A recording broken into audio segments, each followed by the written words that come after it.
Hello everyone, Fred here. In this installment of TPP Dynamite, I'm going to be reviewing episode 8 of Titans Season 4, Dick and Carol and Ted and Kory. First things first though, if you haven't already, let me encourage you to subscribe to my channel. I regularly post reviews of films, books, and movies. I'm also an author of adult and young adult mystery novels. To date, I've released 3 books, The Women in White, The Lethal List, and most recently, Textbook Murder. They're all on sale now, and there are purchase links in my video description below. With that in mind, and without further ado, welcome to my spoiler-filled review of Titans Season 4, Episode 8, Dick and Carol and Ted and Kory. Trapped under the spell of Call's folly, Dick and Kory face the risk of losing their memories for good. But with Rachel still captive and Sebastian inching closer to Trigon's horn, Tim and Bernard face pressure to crack the town's mystery before it's too late. So, my feelings about this episode are similar to my feelings about episode 7. Like last episode, this one was pretty solid, as well as a decent conclusion to the Trigon Horn Call's Folly mini storyline that started last episode. The episode's title is actually a hilarious nod to a 1969 swinger film called Bob and Carol and Ted and Alice.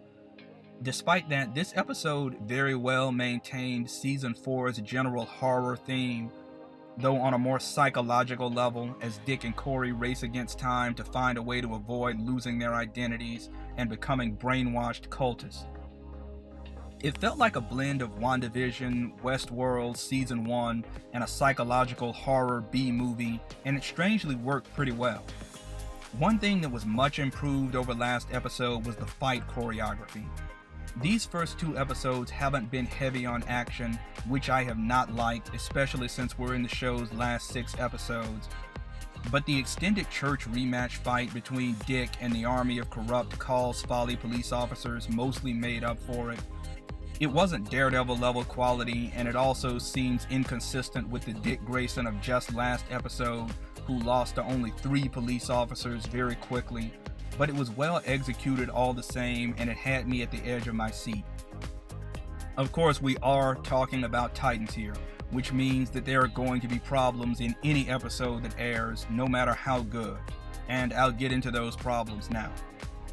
First, as I've said in previous reviews, one of Titan's biggest flaws remains its inattention to detail and to its own canon. The plot and character development tend to just change and happen around whatever new issue the writers want to tackle from week to week. The biggest example of that here was the entire mythology behind Call's Folly and how it's basically run by Trigon's followers to store his horn until his prophesied son comes for it.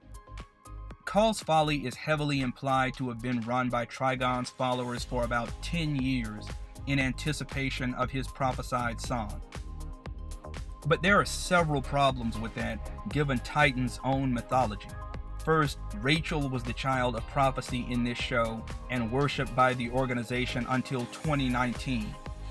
There was no prophecy regarding Sebastian 10 years ago. May was the only one who believed in Sebastian as the child of prophecy, and she was locked up for so-called heresy. It wasn't until she got out in 2019 that she's implied to have started her own splinter cell cult built around worshiping Sebastian as the child of prophecy instead of Raven. So there's no way that she could have been in control of Call's Folly and making its people wait for Sebastian for those 10 years. Second, if Trigon's horn existed before even Season 1 as a way for summoning Trigon, why didn't Rachel's mom or the organization try to trick Rachel into coming to Call's Folly and getting the horn to summon Trigon then? Back in Season 1, it was said that Trigon's daughter could summon him to Earth just by welcoming him. It's hard for me to buy Sebastian's complete 180 into pure evil and into now proactively wanting to kill Rachel after everything that she did for him. Sure, you could argue that maybe going through his blood ritual washed the good out of him and made him one with his dark impulses, but it was still hard for me to believe. Honestly, when I saw the look on his face as Mae Bennett told the cult to kill Rachel, I thought he was about to protest and that Mae was going to be the one prodding him into the necessity of killing Rachel. not that he'd be the one begging May for the chance to kill Rachel himself in a few minutes. It also doesn't make sense to me why May wouldn't have just told Sebastian from the outset that if he kills Rachel, he'll just kill himself. It seems stupid on May's part to just gamble that he'd figure it out and stop before he accidentally killed himself. I mean, if he didn't, then there would have gone May's whole plan up in smoke to use him to resurrect Trigon. That would have been the end of it. On the subject of Rachel, her entire story in this episode felt lacking.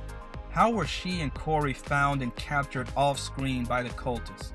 It makes no sense given that Rachel was hidden at the barn and Kory in the RV. I guess you could take the cheap out and say that May or Sebastian located them with magic, but I guess I would have been cooler with some explanation versus none. Some way of explaining how they were found. How are Rachel and Sebastian now somehow tied magically together? How are Rachel and May aware of that connection while Sebastian isn't? Why was Rachel even kept alive after she was captured by the cultists who want her dead? Why would the townspeople wait for almost a day to attempt killing her? Why not just put a knife or something in her the second they found her?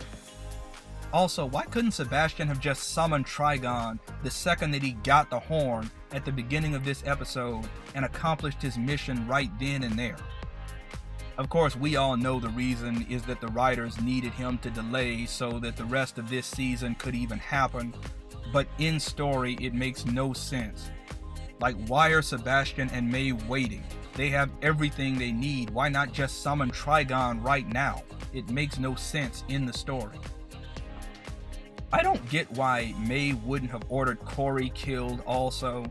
The sheriff explained that Dick was kept alive because May saw him as a valuable potential cultist, but what about Kory? Kory is prophesied to kill Trigon. Why wouldn't May see a person like that as too big of a threat to leave alive at all, even as a brainwashed cultist? It just doesn't make sense. Also, regarding the entire music brainwashing plotline, I don't get why May wouldn't have devised a better way to mentally control the townspeople of Call's Folly, like using magic to subject them once and for all to mind control versus music that plays 24/7 to brainwash them. Yeah, the music was fueled by blood magic, but it still seemed more convoluted than it needed to be. Why not just cast a spell over everyone in Call's Folly to brainwash them automatically versus slowly? Once again, the Tim and Bernard coupling is just so messed up. I wish they would stop with this.